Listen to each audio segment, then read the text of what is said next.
Good morning student, I am Gopi Kumar Srivastav from ISS Sudham D. This is my first video of chapter number 10 of Indian economy, employment and unemployment.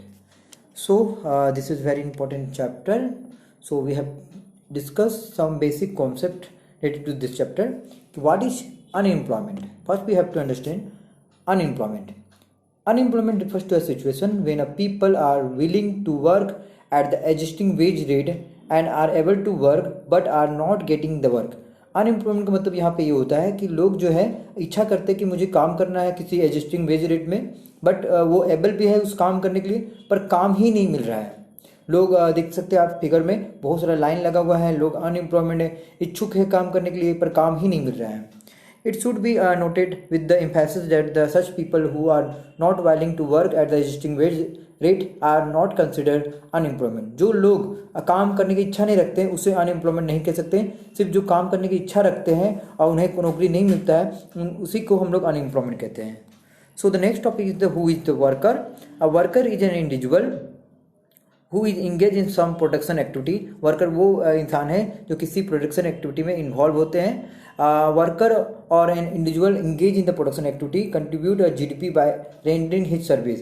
मतलब simple सी बात, worker वो इंसान है जो production activity में रहते हैं. जैसे मतलब कोई ना कोई काम करते हैं, चाहे वो गुड्स से रिलेटेड हो या सर्विस रिलेटेड हो, वर्कर हमेशा काम में इन्वॉल्व रहते हैं. अब वर्कर जो है वो इंगेज रहते हैं प्रोडक्शन एक्टिविटी में और कंट्रीब्यूट करते हैं जीडीपी को बाय रेंटिंग देयर सर्विसेज.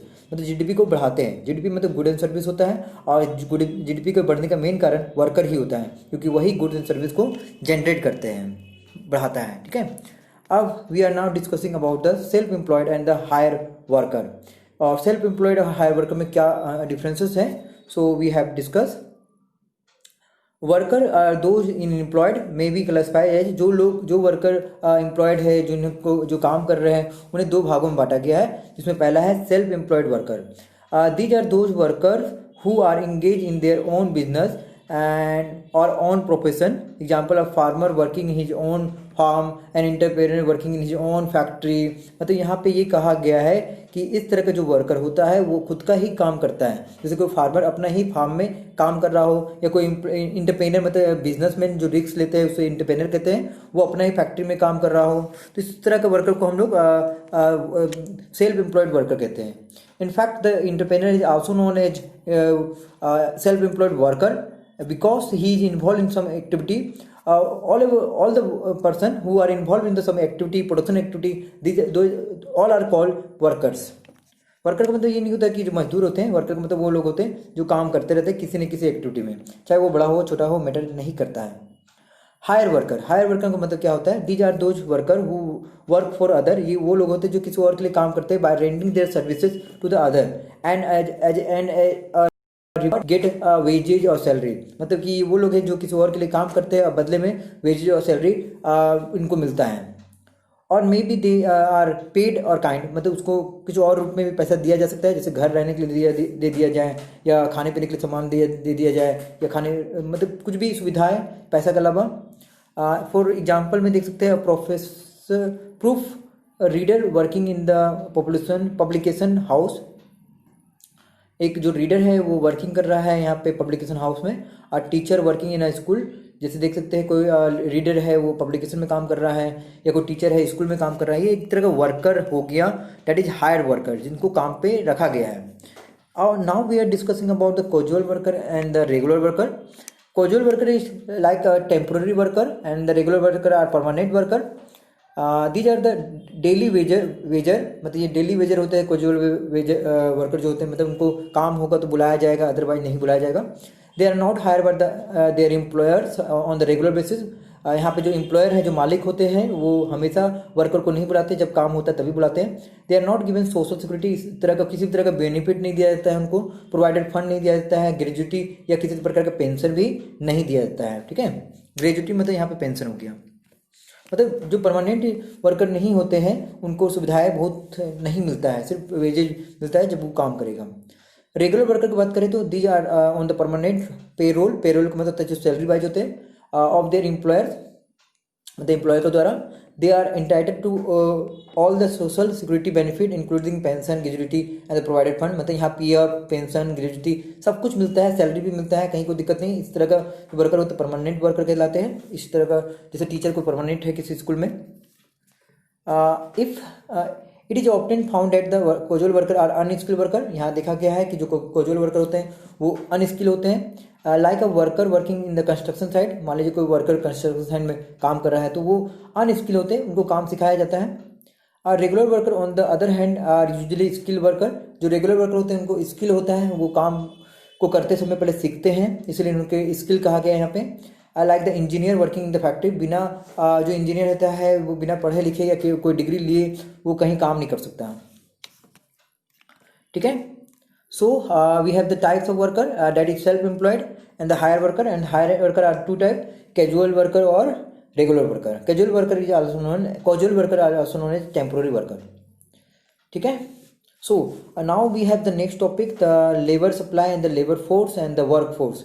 ये आपका एक मार्क्स में बहुत ज़्यादा पूछा जाता है, ये बहुत ही इंपॉर्टेंट है। तो चलिए सबसे पहले समझते हैं लेबर सप्लाई के बारे में।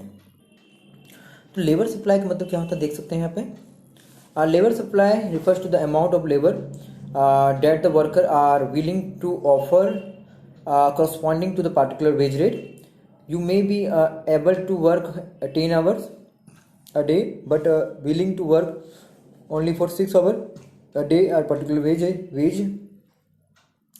यहाँ कहा गया है कि मान लीजिए लेबर सप्लाई में ये लिखा गया है कि ये अमाउंट ऑफ लेबर होते हैं और ये इच्छा करते हैं कि वो काम करें पार्टिकुलर वेज रेट में। यहाँ वेज मतलब हो गया वेजेज या सैलरी मान सकते हैं, जो तनख्वाह होता है उनका। You may be able to work 10 hour, मान लीजिए आप एक दिन में 10 घंटा खट सकते हैं, पर आप इच्छा करते कि नहीं मुझे सिर्फ 6 घंटा खटना है, तो आपको उस हिसाब से वेजेज मिलेगा।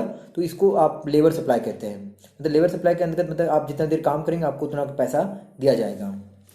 तो labour supply thus is measured in the terms of man hours work. आप इसको मेन आवर्स वर्क भी कह सकते हैं क्योंकि यहाँ पे लोग अपने टाइम के अनुसार काम करते हैं। कंसिडरिंग 8 मेन आवर्स, मतलब यहाँ पे 8 मेन आवर्स का मतलब ये हो गया कि कम से कम 8 घंटा तो काम करना है। To 1 man day, 1 man day मतलब एक आदमी 8 घंटा काम करेगा, ये मेजर किया गया है। और ये एक बहुत ही जनरल टाइम है जिसमें लोग काम करते हैं 8 घंटा। It is the always estimated in the relation to wage rate, और इसको जो तनख्वाह मिलता है वो वेज रेट के अनुसार मिलता है। Now we have labour force. On the other hand it refers to the number of worker actually working or willing to work. It is not related to the wage rate. यहाँ पे ये कहा गया कि लेबर फोर्स का मतलब ये होता है, लेबर सप्लाई का मतलब होता है कि जो लोग काम करना चाहते हैं या इच्छा करते हैं अब वो 8 घंटा के लिए काम करते हैं वेज रेट में। पर यहाँ लेबर फोर्स में ये कहा गया कि जो लोग एक्चुअली में इन्वॉल्व है काम में, मतलब काम कर रहे हैं, और it is not related to wage rate. ये वेज रेट से रिलेटेड नहीं है कि आप 8 घंटा काम करेंगे तो इतना पैसा देंगे। यहाँ पे आपको परमानेंट काम मिलेगा और आप वहाँ पे टाइम बना रहेगा, आप उसके अनुसार काम करेंगे और आपको पैसा मिल जाएगा। तो यहाँ पे दोनों को डिफरेंट आप देख सकते हैं अच्छे से। आप इस डिफरेंस को बिल्कुल लिखिए, डिफरेंस बिटवीन, यहाँ से क्वेश्चन में बन जाता है हम लोग का कि what is the difference between labour supply and the labour force. So and the next is the work force. Workforce refers to the number of person actually working and does not actual account for those who are working to work. यहाँ पे कहा गया कि जो workforce है उसमें ये कहा गया कि वो लोग जो एक्चुअली में वर्किंग है, मतलब जो काम में है, and does not account for those who are willing to work, मतलब जो इच्छा करते हैं उसको ये काउंट नहीं करता है। यहाँ पे जो सिर्फ काम में अच्छे से लगे हैं या जो उनको काम मिल गया है वही वर्कफोर्स के अंतर्गत आता है। तो वर्कफोर्स का फॉर्मूला अगर देखा जाए तो यहाँ पे लिखा हुआ है लेबर फोर्स से अगर आप number person not working but are willing to work अगर हटा देते हैं, लेबर फोर्स में आपका जो काम कर रहा है जो काम नहीं कर रहा है वो दोनों आता है। और यहाँ पे देखा जाए तो यहाँ पे हम लोग क्या कर रहे हैं देख सकते हैं। यहाँ पे देखिए, अगर वर्कफोर्स निकालना है आपको तो आप लेबर फोर्स में जिसमें जो काम कर रहे हैं और जो काम की इच्छा रखते हैं वो दोनों लोग होते हैं। और अगर आप जो द पर्सन नंबर पर्सन वो working but are willing to work, number person not working, तो यहाँ पे ये लिखा गया कि कुछ लोग जो काम पे नहीं लगे हुए पर इच्छा करते हैं, उसको अगर आप इच्छा वाले इंसान को हटा देते हैं तो आपको एक्चुअल लेबर वर्कफोर्स के रूप में मिल जाएगा। ठीक ना। मतलब वर्कफोर्स मतलब कि एक्चुअल लेबर जो इच्छा नहीं करते, जो काम में लगे हुए हैं, ठीक है, तो उसको आप वर्कफोर्स में रख सकते हैं। और लेबर फोर्स में क्या होता है कि इच्छा करने वाला लोग और जो काम में लगे हुए हैं वो दोनों लोग होते हैं। जैसे मान लीजिए मैं काम करना चाहता हूँ, ठीक है, और मैं काम करना चाहता हूँ, मेरे पास काम नहीं है, तो ठीक है, तो मुझे एम्प्लॉयड नहीं कहा जाएगा, ठीक है, मैं सिर्फ इच्छा कर रहा हूँ, ठीक है, तो वो वर्कफोर्स नहीं कहलाता है। अगर मैं इच्छा करता हूँ, मुझे काम भी मिल रहा है, तब वो वर्कफोर्स कहलाएगा, ठीक है।